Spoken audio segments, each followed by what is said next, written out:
नमस्कार दोस्तों, आपका स्वागत है। भारतवर्ष में नवरात्रि का पर्व अत्यंत श्रद्धा और भक्ति के साथ मनाया जाता है।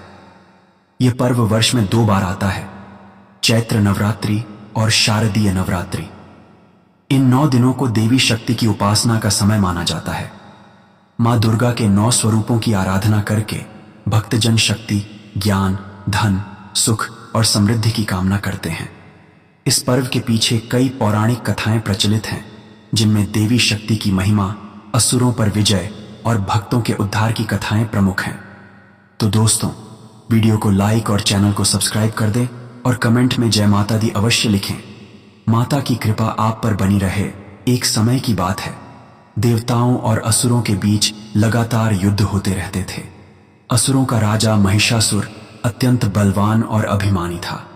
उसने कठोर तपस्या करके भगवान ब्रह्मा से वरदान पाया कि कोई भी पुरुष, देवता या दैत्य उसका वध नहीं कर सकेगा।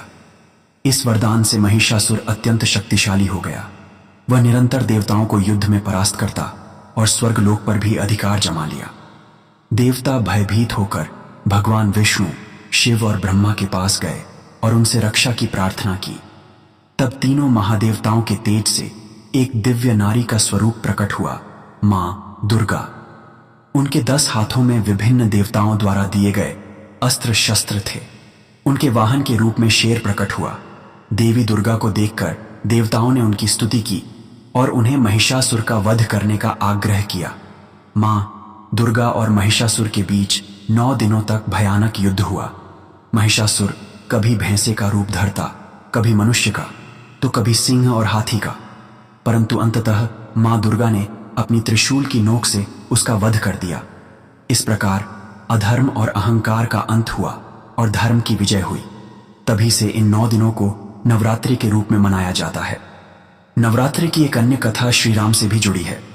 जब भगवान श्री राम लंका पर चढ़ाई करने वाले थे, तब उन्होंने रावण पर विजय पाने के लिए मां दुर्गा की उपासना की। कथा है कि श्री राम ने 108 नील कमल लेकर देवी को अर्पित करने का संकल्प लिया। जब देवी ने उनकी भक्ति की परीक्षा लेनी चाही, तो एक कमल कम कर दिया। तब श्री राम ने सोचा कि लोग उन्हें कमल नयन कहते हैं, इसलिए वे अपनी एक आंख मां को अर्पित कर देंगे।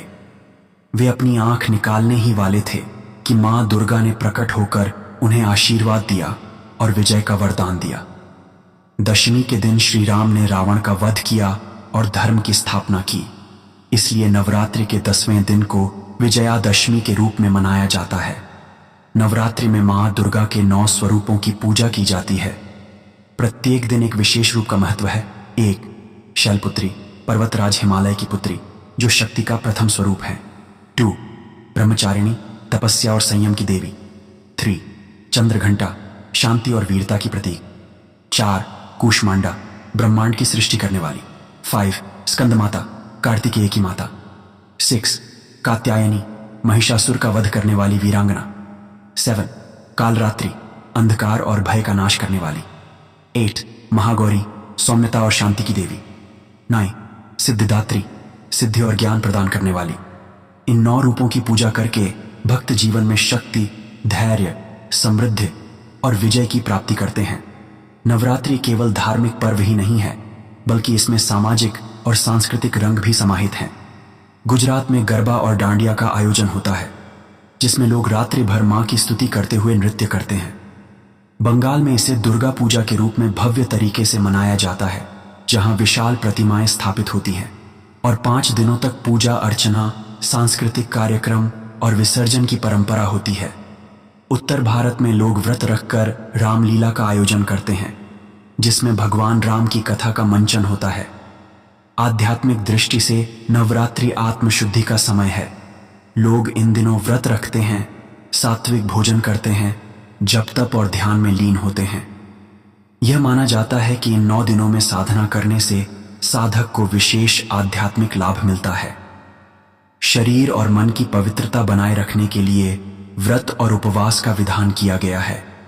नवरात्रि हमें यह संदेश देती है कि सत्य और धर्म की सदैव विजय होती है, चाहे अधर्म कितना भी शक्तिशाली क्यों ना हो। यह पर्व स्त्री शक्ति के महत्व को दर्शाता है और यह भी सिखाता है कि संकट के समय धैर्य, साहस और भक्ति के साथ आगे बढ़ना चाहिए। मां दुर्गा का स्मरण करने से भय, दुख और अज्ञान दूर होते हैं और जीवन में सुख समृद्धि आती है। इस प्रकार नवरात्रि केवल एक धार्मिक अनुष्ठान नहीं, बल्कि एक आध्यात्मिक यात्रा और सांस्कृतिक उत्सव है जो हर वर्ष हमें शक्ति, श्रद्धा और भक्ति का पाठ पढ़ाता है। तो दोस्तों, अगर वीडियो अच्छा लगा हो तो वीडियो को लाइक और चैनल को सब्सक्राइब कर दें। कमेंट बॉक्स में जय माता दी जरूर लिखें। जय माता दी।